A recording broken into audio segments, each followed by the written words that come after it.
I mean, holy cow, there's got to be a ton of entrepreneurs out there who are not getting a shot because they didn't go to the right school, they don't have the right parents or the right pedigree, go to the right country club. But that is exactly what the Silicon Valley venture model has become. And to understand that, because we'll get into this, but it's just all hinged upon the SEC having this investor protection rule called the accredited investor rule that basically decides who has the right to lose their money in the United States. Right? You can gamble over here, you can do whatever you want over here, but when it comes to investing in venture and getting into deals where you could turn $1 into $10,000, right? You have to be a millionaire to have the right to participate in that, because we're only going to give you the right to lose your money. We are not going to give anyone else the right to lose their money. Okay. Our third education program, venture staking, is what we just revealed, right? And this is based on a very simple idea that the right to invest in a promising company in the future that's winning is more valuable and less risky than over-investing in something unproven today. Hi, I'm Matt Levenhagen, founder of Unified Web Design, Unified Plugins, and your host of the Builders Podcast. Here on The Builders, our goal is to uncover the first principles behind building businesses, products, and services. If you're new here, don't forget to subscribe or follow wherever you're listening. And if you find value in our content, a like, share, or review is always appreciated. Let's dive in and explore the roots of innovation and progress together. Hello, everybody, and welcome to another The Builders. Today, we are joined by Gerry Hays. Welcome to the show. I'm not coming back. You're technically back for me.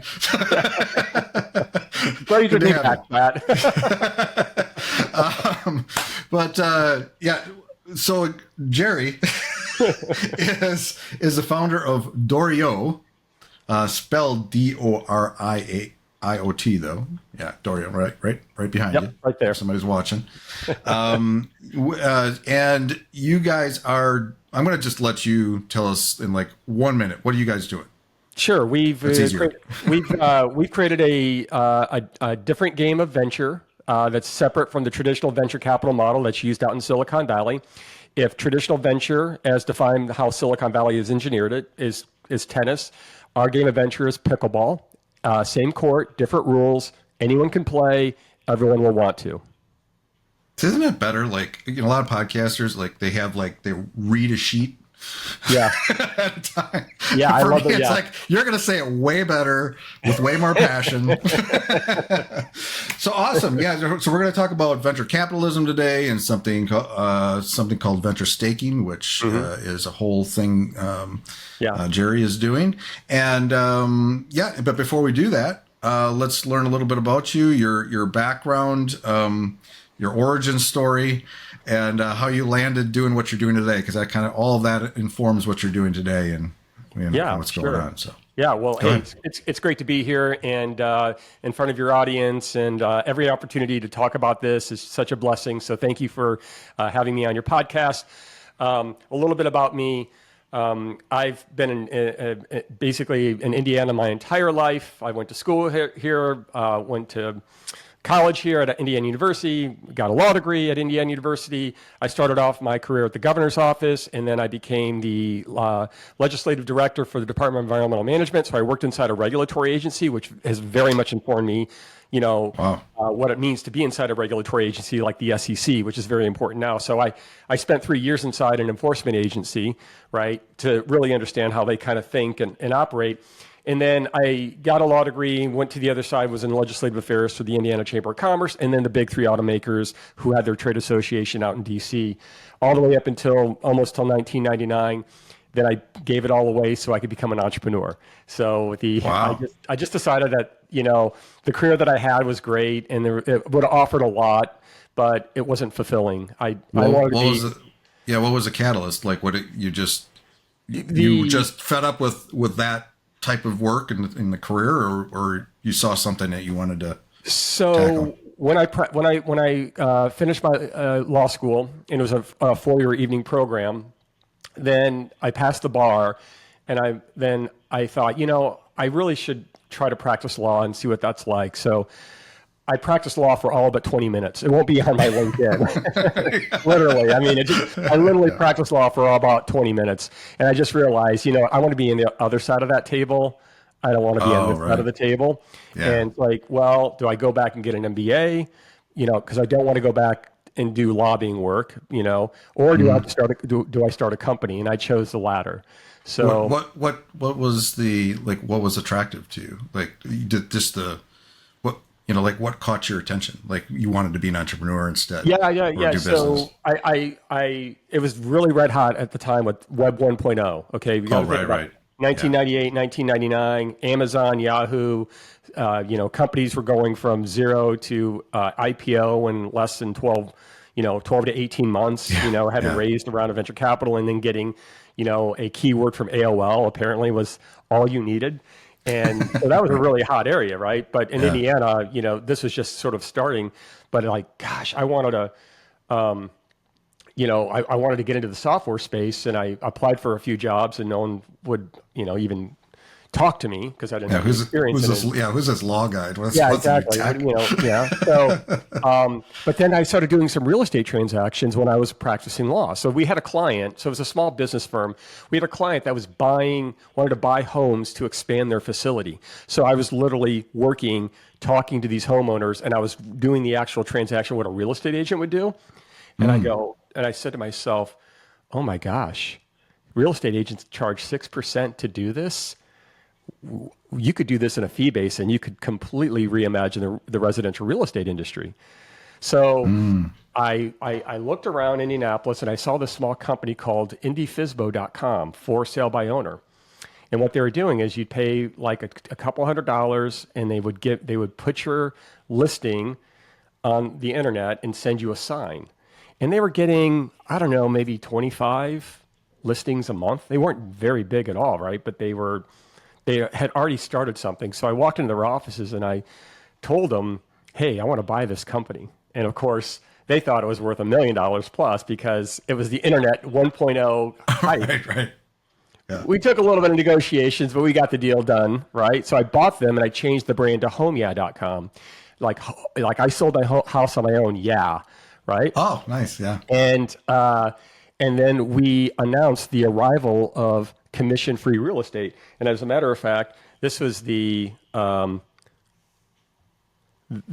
CD-ROM we'd sent out showing people how you can sell your house online, right? Wow. And we put these, and I'm telling you, Matt, it went crazy.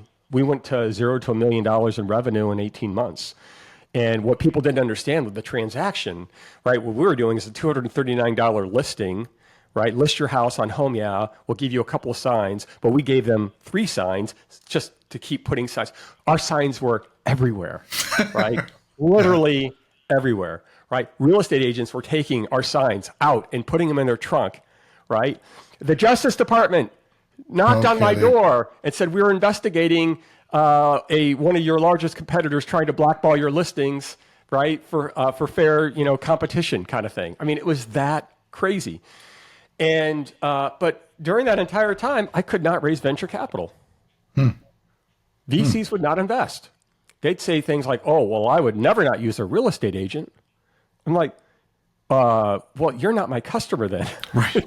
There's a lot of people who would love to sell their house and not pay a 7% commission and just pay a few $100s. But the model was this listing, and then if you wanted to do the real estate transaction, we charge you $500, but we set up a mortgage and a title company on the back end of this. So the buyers are using us to finance the deals. And then the sellers would automatically use our title company to close out the transaction. So what looked like a $250 transaction was actually more like a $7,000 transaction. Sure. And I had figured this model out, and I was ready to scale this all over the country, actually. Not the world, but the country. VCs wouldn't invest. So now we know the origin story. It feels like a Marvel origin story. You were like... Yeah, so there was a moment where there was a moment where I said to myself, I'm going to disrupt the sanctity of this broken system, but I didn't use those words. I used something different. Got it. Yeah, for sure. Because it's just like if you're on the inside, you went to the right Ivy League school, of course you get funded. But and if the industry was not going to fund someone as ambitious as smart as me, I mean, holy cow, there's got to be a ton of entrepreneurs out there who are not getting a shot because they didn't go to the right school, they don't have the right parents or the right pedigree, go to the right country club. But that is exactly what the Silicon Valley venture model has become. And to understand that, because we'll get into this, but it's just all hinged upon the SEC having this investor protection rule called the accredited investor rule that basically decides who has the right to lose their money in the United States. Right? You can gamble over here, you can do whatever you want over here, but when it comes to investing in venture and getting into deals where you could turn $1 into $10,000, right? You have to be a millionaire to have the right to participate in that, because we're only going to give you the right to lose your money. We are not going to give anyone else the right to lose their money. Okay. That standard was set up in 1933 in the throes of the Great Depression coming off the 1929 stock market crash. To take that, and that was fine at that time, but to take that rule and bring that all the way forward until today's modern era has had detrimental effects on the United States economy, in particular the entrepreneurial and innovation economy. How many people have been aced out of this thing where they could have brought some amazing innovations and expanded our economy? But no, it's been gated around that rule. Now, Silicon Valley, knowing that is the landscape, they built the game layer on top of that rule. So, but to win in the Silicon Valley game, not only are you wealthy, you have to be wealthy, but you have to be connected. If you could be wealthy and not on the inside, you're a target. I mean, you're a potential bag holder for them, right? And I made this point clear earlier this week that look no further than the secondaries markets right now that are going red hot. Like, buy stock in SpaceX or XAI or OpenAI, right? These companies, they're marking up the valuations by not just a few $100 million. We're talking 30 billion markups, quarter over quarter. Who's pricing this? But they just mark this up and then they just create an allotment of stock and sell it off, and the insiders are cashing out, selling their stock, unloading to thousands, if not tens of thousands of millionaires who think they're buying like into a venture deal when they're not. Because if you're buying SpaceX today, they're valued at 350 billion or whatever, to 10x your money, which is not really even venture. I mean, a venture is 1,000x your money, but to 10x your money, they got to be a $3.5 trillion company, which they'd have to be the most expensive company in the world, the most valuable company in the world. Right. So you are going to hold on to that stock and sit there and wait for that for 25 years or 30 Is that what you're going to wait for? I mean, it's not venture. So, but this is what Silicon Valley does, right? They don't share in their upside. They offload their risk. They productize it and package it as an opportunity. And all these millionaires think they're getting into good deals, and they're not. They're not. Wealth is not a proxy for financial sophistication. Period. If you want to be financially sophisticated, you need to be financially sophisticated. Period. Yeah. Period. Yeah. Okay, so let's take a short breath there, and so I got two things on my mind, two routes. I'm gonna just actually I'm gonna move things forward here a little bit before we get to what you're doing specifically today. Let's define, because there might be people listening to this that they're smaller businesses, or they don't have, they're not multimillionaires doing venture capital. What is venture capital? And, kind of let's define that and maybe provide some examples of that so we can understand it better. Yeah. So it's a really great foundational question to start with, because when we think about business starts, right? If you want to start a podcast business, you can start that relatively cheaply. It's a lot of your time. You don't need to go raise a boatload of money to try to start this, because you don't know how big it could get. But you can use your own resources to sort of just get started and just see what kind of traction you can get. If you want to start a distribution company where you can buy a product over here and buy it and then resell it immediately and earn the arbitrage of that, you don't need a lot of capital to get started if you can, those kinds of businesses. But when you want to bring an innovation to the market, a new product that does not exist today, right? Just like Apple they spend billions of dollars inside the company of R&Ding new products to bring to market. Right. They can afford to pay for that because they've got so much cash coming in from their existing business lines.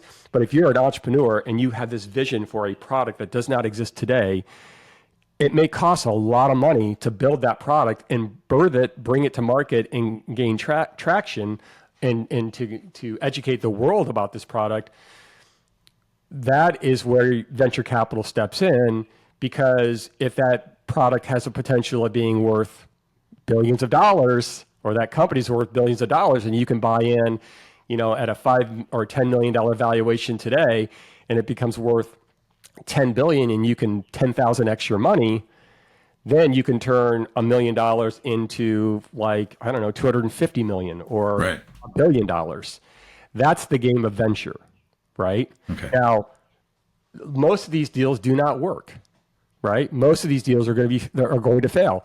But I liken this to the game of poker. When you sit at a poker table, you don't play one hand and bet everything on one deal, on one hand. You're going to play 50 to 100 hands, and you're going to be throwing a lot of your cards away. But the cards that you have that give you a winning hand, you keep betting on those, and that's how you get the big pots, right? So this is about raking in the big pots, right? Up to this point, that's what venture capital has been. Now, the man who invented it, George Doriot, invented the game of venture capital. In fact, the U.S. Game of venture capital back in 1946 by creating the first institutional mechanism to aggregate capital from other people and then to go find entrepreneurs and support entrepreneurs to do this very project, like innovative technologies and that kind of thing. So he started the game, but Apple went through venture capital, Microsoft raised venture capital, Cisco raised venture capital, OpenAI venture capital, all of these big, Airbnb, Uber, they all raised venture capital in order to, like, bring their product to market. So what? Okay, so I'm going to ask a really dumb question.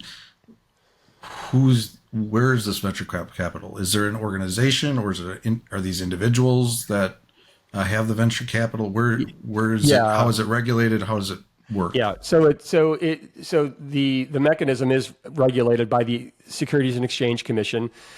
You could be a venture capitalist if you have 100 rich people who each want to give you $1 million for you to go find companies to invest in. You could set up a fund, and then what you would get is you would get a management fee. You get paid a salary to manage that fund for everyone that's invested in your fund, and then you would get 20% of the profits. So, gotcha. So it's a great deal if you can become a venture capitalist, and that's why what we're doing kind of disturbs them, because they think that we're going to take away that. We're not going to take that away, but we're definitely disturbing the market. So the venture capitalist is somebody that kind of is the organizer of this. He gets the people to invest, and he manages that money, that right, bucket of money, and then goes out and finds the deals. And when they walk into a room, everyone is bowing down to them because they have the money. Right. And they love that. Yeah. They love that. Yeah, I'm sure. They do. I'm sure.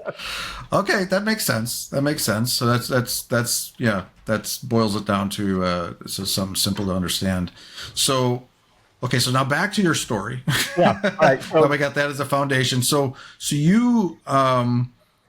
you went in, like, where did we leave off? So you were going into your own business or something. Like, what was the journey between now and what you're doing now? Yeah. Like 99 and. So I sold that company in 2003 to help you sell real estate. A year later, I was offered the opportunity to teach a venture capital course of all things at Indiana University. So I've been a professor of venture since 2004. So that has afforded me the opportunity to research, to teach, to practice everything venture. So I would probably liken myself as a top 5 global expert in venture capital because and maybe now the number one global expert on retail venture capital, because I'm inventing the future as we sit here, or as we talk on this podcast, right? Yeah. But it's taken me. I probably have at least 50 to 60,000 hours into this, and in the last 7 years, 25,000 hours easily, just around thinking about the game of venture and trying to find that one way to thread the needle and bring a whole new game that is opened up to everyday investors. And I'm thinking about young people in the 20s and the 30s who don't want to be aced out of this. They don't have the money, and they want capital creation opportunities. And I'm telling you that if you do venture, there's just no better way to turn pennies into dollars if you're playing the game of venture and you're playing it right. And that's what we're bringing to market. So I cut my teeth there. In the meantime, I've invested in 75 different startups, mentored a number of entrepreneurs.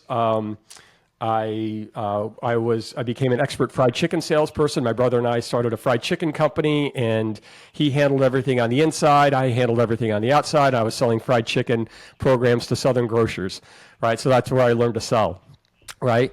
So very cool. Yeah, and we got up to a point where we actually went from distribution to manufacturing, and then we had a private equity investor, and I was ready to work on this, and so the investor took my spot, he took my spot on the cap table, and then I was able to cash out and do what I'm doing today. And since 2018, I've been thinking about this, or working on this, and I thought, okay, if I'm going to bring a new game of venture to the world, what would I name it? And I could not think of anyone better than George Doriot. Doriot. Right? Yeah. And I just simply asked the universe, if you want me to have this brand, it will come organically and naturally, and it did. It's such a crazy story, but the family agreed to allow me to utilize the Doriot brand to do this. Wow. Yeah. So you approached them and said, "Hey, I want this." And you told them what you're trying to do. This is what I'm trying to do. I think George Doriot would be rolling over in his grave right now if he watched how traditional venture has become, how gated it's become, how exclusive and elitist it's become, because that was not anything that George Doriot that wasn't his vision. Thought about his vision was a meritocracy, right? Not who you know and what school you went to. It was a meritocracy. So to bring back a meritocracy of venture, to unearth those entrepreneurs that would never get a shot otherwise because they don't have, they don't want to go the family and friends route, or they don't want to, they don't want to go to Silicon Valley or whatever. I think there's probably 25 or 30,000 people in the United States today that I would call corporate misfits that would just like, man, if I could get, 9 months of runway that I don't have to make huge sacrifices, I could figure out a way to, build a really good business, because what I've known in my industry and I see the opportunities, that's who we want to fund, right? Mm-hmm. And so the model of venture staking funds them, and it's designed to get people to meet those entrepreneurs at the very beginning of the journey and to ride along with them until the very end. And under these basic principles of shared information, shared risk, and shared prosperity. Love it.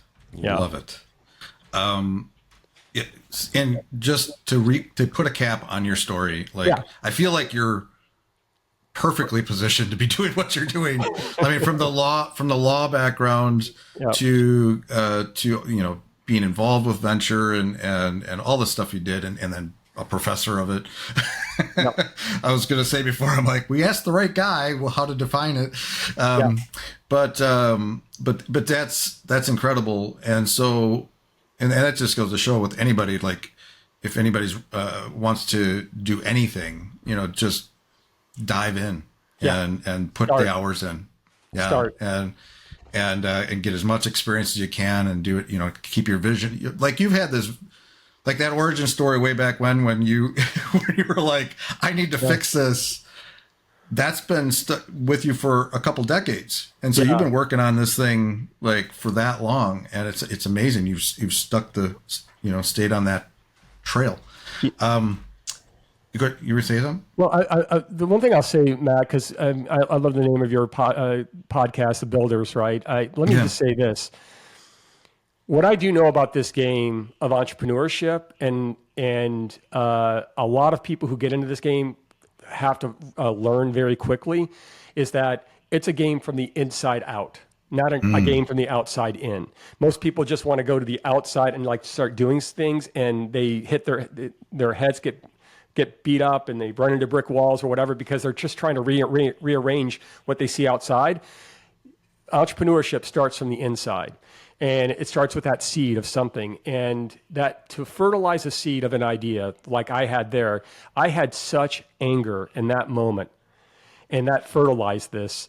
And so I like to say that I've done all this work, but a lot of this has come through me. Sure. I see myself more as being, to your point, prepared for where I am today. I am prepared to take this on, because this is so important for society.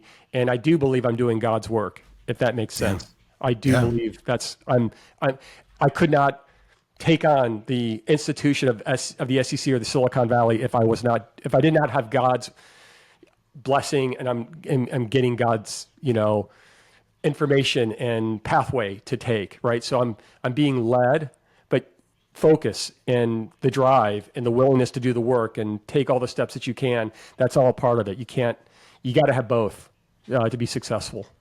That's incredible. Yeah. Yeah. I mean, you see a lot of successful people it's all rooted in that. It's something that happened or something that they really want to change in the world. Yeah. And then the energy comes. Yeah.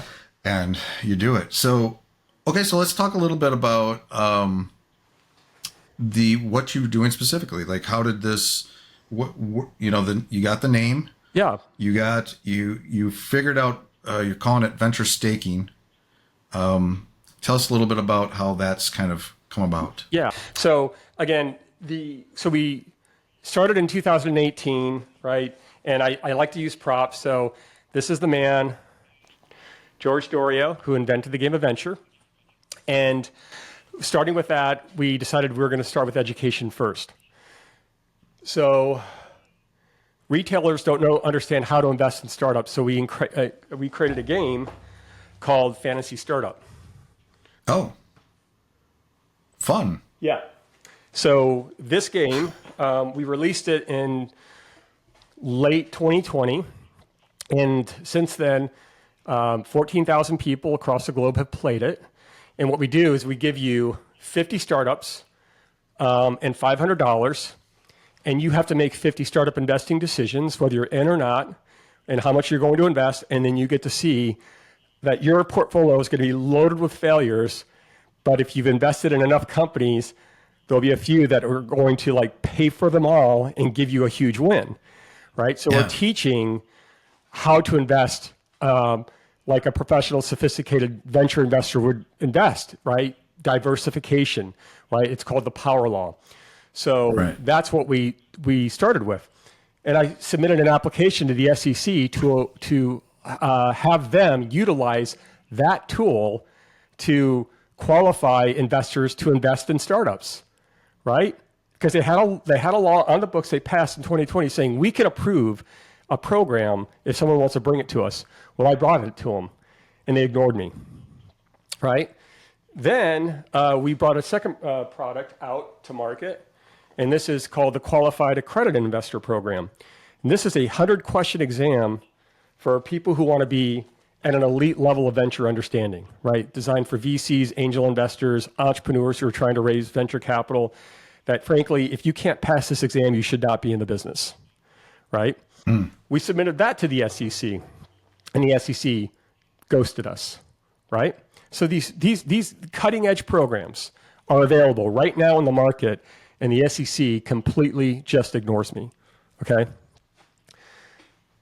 And that sucks. And then finally, our third education program, venture staking, is what we just revealed, right? And this is based on a very simple idea that the right to invest in a promising company in the future that's winning is more valuable and less risky than overinvesting in something unproven today. Hey everyone, just a quick note. We ran into a few technical difficulties during this episode. Gerry got disconnected a couple times, so we switched platforms to finish recording. We didn't want to start over since we already had about a half hour of great content. So if you're watching the video, you'll notice a slight change in format, but the audio should still be clear, and he's going to just pick up where he left off, generally in the neighborhood. All right, let's dive back in and continue with Gerry's amazing story and insights.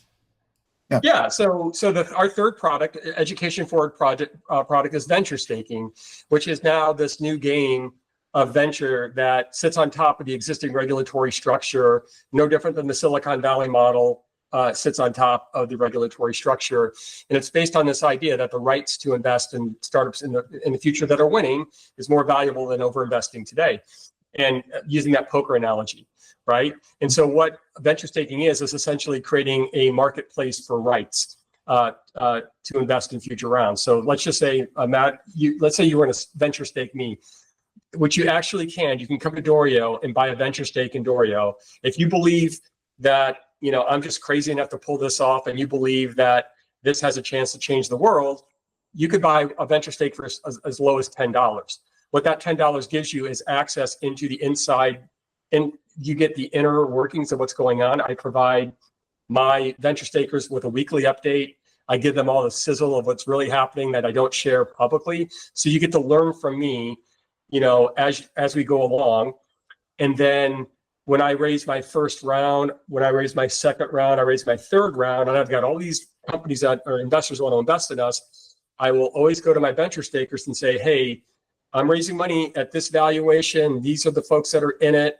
You have a right to put in this, if you buy a $10 venture stake, you have a right to put $100 into this round. I will let you in. And that way you can keep buying stock in this company. And if we build this into a $10 billion, enterprise, that's how you can turn a couple $100, potentially into $100,000.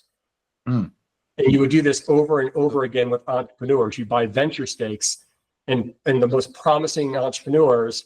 And if they're winning, then you keep betting on them. If they're not winning, you throw your cards away. Right. Yeah. So it's an opportunity for people that don't have millions of dollars in the bank to invest in stuff. You can start at the same level. Yeah. And at the same level, you're still doing it, and so there's a benefit to people just like the average person to be able to put in $10 or $50 or $100. And invest in this idea that somebody has. Yeah. And the venture stake is not an investment. To be clear about this, it's an education product, right? Because what you're buying is you're buying a ticket onto my journey. And so I'm teaching you how I'm building this company. So the key is here is you're actually just you're not investing, but you're being educated. You're going along for the ride. You're going along for a ride. You're buying a ticket for this venture. Okay, I get it now. That makes sense. Exactly. You're buying a ticket on the journey. This is my journey, and you buy a ticket on my journey. You're joining me. I'm going to the frontier. Like, I'm going to be doing some crazy fun stuff over here. You can buy a ticket and join me. I'll share with you what's happening, all the fun stuff, and then when we have. We could have a venture staking conference a year from now. You with a venture stake, you get to come to the exclusive venture staking conference, right? There's going to be all sorts of really cool things that come with this. But at the end of the day, you're going to be educated. Now, when I raise money, your opportunity comes then. Well, oh, wait a second. I see what's happening here. I see how huge this can be. And I get an absolute guaranteed opportunity to invest where in any other world of the traditional venture, you would never get that opportunity. VCs would take that and they would take it all for them, and they would never open it up to small investors, right? And that's the game that we're playing now, because we're going to train entrepreneurs to raise their first round through venture staking. Now, why would they do that, Matt? Is because they're not selling debt, they're not selling equity, it's revenue. The product they are selling is their reputation and the education that they're promising to their venture stakers. Sure. Right?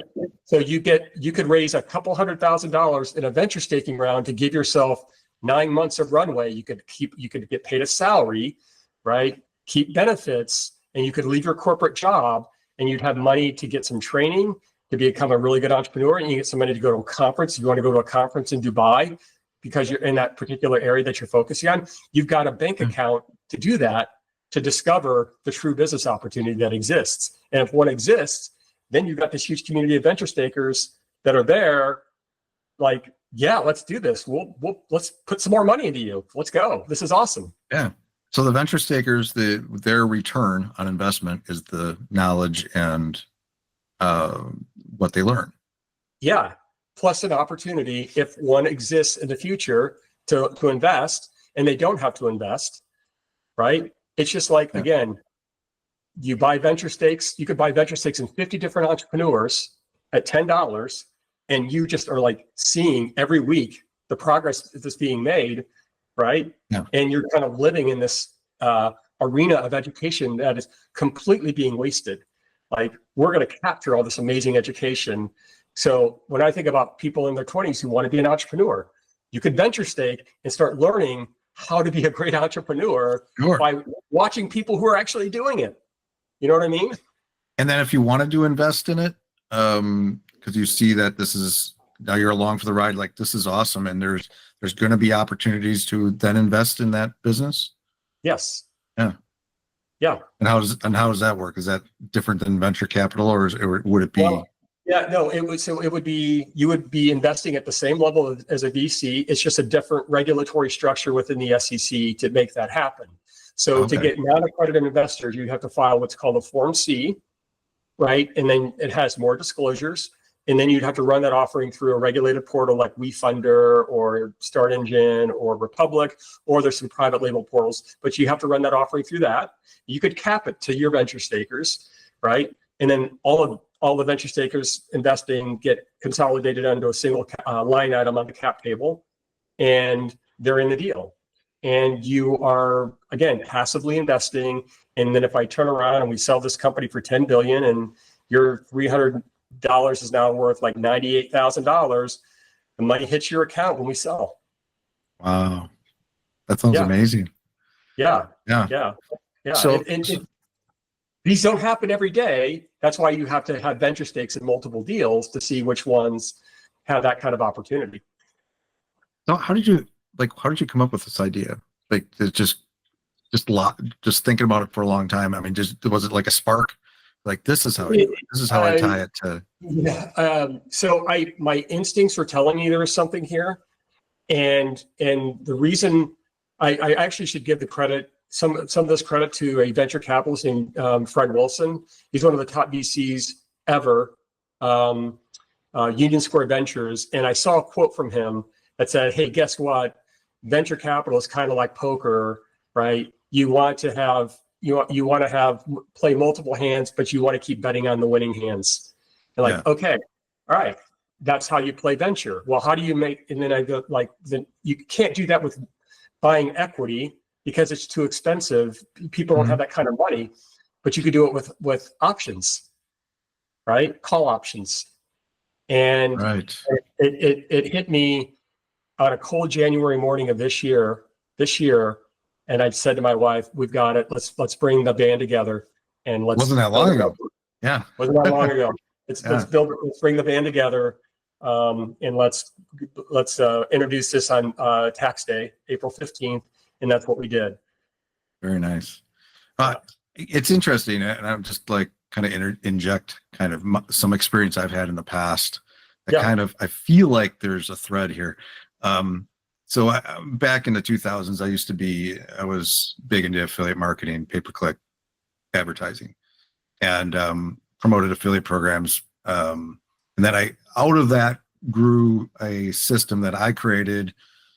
It kind of was born out of some other systems, but I came up with my own unique way to do this and teach this. Right. Yeah. And it was something eventually was called campaign blasting. And campaign blasting was essentially testing markets with affiliate marketing. And I built a community around this. We had thousands of people bought my products and joined my communities and stuff like that. But a whole other part of my life. but we had a forum, and I had these blast challenges, right? And so I had constructed this thing because I knew this was a numbers game, and I had figured out, because I had launched tons and tons of campaigns, and the whole idea behind this was that the goal was, over a 4 or 5 week period, that everybody that would do this challenge would launch 100 campaigns. They would follow my system, and a campaign would be like a keyword or merchant, like market merchant fit kind of thing. Like, it would be it would be a merchant or a product or whatever. That's a campaign, and then you build keywords, and it was a whole PPC thing. But anyway, so if you did 100 of those, I knew that every person that joined my program, if they launched these 100 campaigns, that they would find winners. Yes. And most of them would be losers. Yes. And then the idea was that out of the, whatever the numbers was, 2, 3, 4 would spark, and they would start making sales, affiliate sales. And then you could take those that did well and do more with it, scale up the campaign, build out more different content, whatever. And that was that idea. And it's funny, there's lots of stories behind that, but that sounds exactly what you're talking about here. It's like, it's a numbers game. It's spreading your risk across all these different, testing all these things, and few are going to spark. Yeah, exactly. Yeah. Exactly. And it's a system, right? Because what you're selling is a system. What we're selling, it's a system, strategy system, to put yourself in the game, the high stakes, high risk, hyper fun game of venture capital. And what we've done is, when entrepreneurs come to us, we screen them for criminal check, we do a background check. They've got to pass the QAI exam before they can venture stake. Yeah. Because if you don't understand this game, you're not going to come to the venture staking arena, because our venture stakers expect that we are bringing people, forget about their pedigree, but people that are hungry, they're ambitious, they want to win, and they're prepared to win. And that's that is our promise to the venture stakers. Now, when they come to the arena and they give you their 10-minute spiel, like, this is who I am, this is what I want to build, this is what I want to do, it's up to you whether you want to venture stake them. Right. Does your gut tell you, right? So that's a lot of fun. Yeah, that's a lot of fun. That's a lot it's just like what we were doing. Like because we'd have to, we had a system to choose the merchants or choose the products that we were going to test. Yeah. But we had to do the background. We had to figure it. It got harder over time. Google really, they're not easy to work with. Google would not like a merchant, or they, but there was some hidden reason in their analytics. But anyway, but it's the same thing. It's very, very cool. And this is, tying this back to like what your vision is and how you want to help the world. Like, this sounds like, it sounds perfect. It's you're doing it on so many different levels. You're giving people an opportunity to learn from other, like, I'm excited about this. Like, I want to learn from other entrepreneurs and see how people are building businesses and what they're, what that all looks like. I see behind the scenes like that. Yeah. Get the weekly updates or whatever. I mean, that sounds very, very cool. Yeah. And so how are people responding? I mean, have you started? It's been a few months. So we haven't. Are people on board? So we had a reveal. We haven't launched the platform. We're going to have to raise a round of capital to officially launch the platform. But I think we sold 150 venture stakes across the globe now. Now, you got to bear in mind, this is a brand new product. I would liken this to Bitcoin 2014, right? Like Bitcoin, and most people are, I would never touch that. Well, I don't know, I don't understand it, right? But a lot of people would go today, boy, I wish I would have just, bought a Bitcoin for $400 in 2014, right? Yeah. I wish I heard about it. I wish I would have done it. I didn't do it. And there's a psychological thing that people put in their minds that somehow they don't give themselves permission to make money.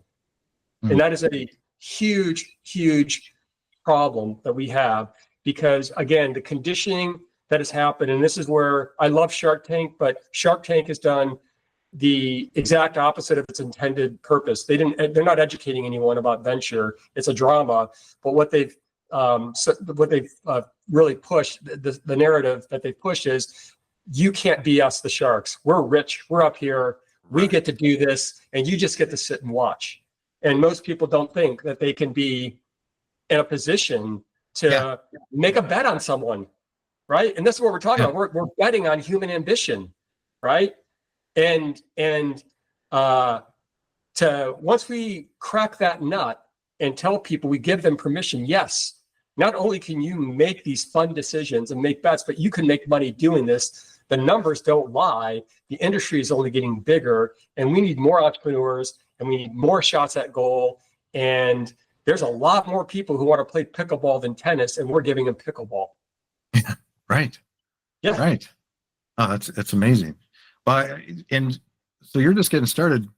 I mean, how is just one last question here. We'll wrap her up. But like, how big of an organization do you have? I mean, are you doing this all by yourself, or you got a team? What do you? Well, so the way I've worked up to this point, I use sort of the lean startup model, but I don't use it in the context of like go fast and I go slow. And I go slow. I think a lot about things. That's why sort of the R&D period is so important. That's what the purpose of a venture staking round. Go slow, be methodical, really truly think, understand, don't make any moves until you truly understand something, right? Gotcha. That's what we're going to be teaching. So I go slow, but when I see an opportunity, I will assemble a team to focus on that. And then when I don't, I sort of will break up the team, or it'll naturally just sort of dissolve, and then I'll form another team. So I have a team right now that I've been working with, but I don't have a bunch of full-time people. They're contributing to this project. The round of capital that we're going to raise is designed to assemble a world-class team. And I've got awesome. I have very, very smart people waiting and capable people waiting in the wings to join this, but they've got families to feed. They can't just, right. So yeah, that's where we are right now. But a lot of investors are circling. We are the pull we're getting from outside the United States is much more robust than what we're seeing here in the United States. So venture staking may be massively big outside the United States before the United States adopts it. So we're not afraid to go to the UAE, Singapore, Nigeria, India. We're having active conversations with very well positioned people in those countries to bring this, because they don't want the Silicon Valley model of venture. They want to bring their entire population into this, not just the rich. Wow.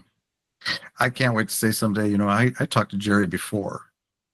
What you really want to say, is I was one of the few that owns a venture stake. Yes. I bought the first venture stake. That's what you really want to say. That's what I really want to say. Exactly. So for $10, your audience, for $10, you guys, I'm going to put you into a game that you never could have imagined you're in, and you're going to have so much fun with this. For $10, a price of a burrito. Yeah, price of a burrito.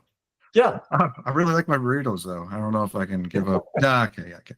No, the incredible. So yeah, I definitely want to check out more of what you guys are doing, and I can maybe get involved. But if somebody, myself or anybody else on the call, wants to learn more about what you're doing, they go to, is it Doriot.com? Doriot.com. Doriot.com. All right. Yeah. And where do you hang out? Do you hang out on LinkedIn or anywhere else if somebody wanted to reach out to you? Yeah, I hang out on LinkedIn. I have a weekly newsletter that I put out called Democratize Venture. So you can access me on my newsletter. You can access me on my on the Doriot.com website. If you're a venture staker, then you will be inside the Doriot community where I communicate with you. So I am really out sharing and pushing information out. But the special information I really send out to is if you're in the community. Awesome. Love it. All right. Well, thanks for joining us, Gerry. Until next time. All right. Thanks so much, Matt. Talk soon. Thanks for tuning in to this episode of the Builders Podcast. One more quick note about our sponsors. At Unified Web Design, we're passionate about doing better together, partnering with agencies and businesses to deliver exceptional web design, development, and ongoing support. And Unified Plugins offers tools to take your WordPress projects to the next level, helping you build beautiful websites, enhance functionality, and drive more conversions. If you haven't already, subscribe or follow to stay updated on future episodes. And if you enjoyed today's conversation, sharing it with somebody who might benefit helps us grow this amazing community. Until next time, keep building with intention and creativity.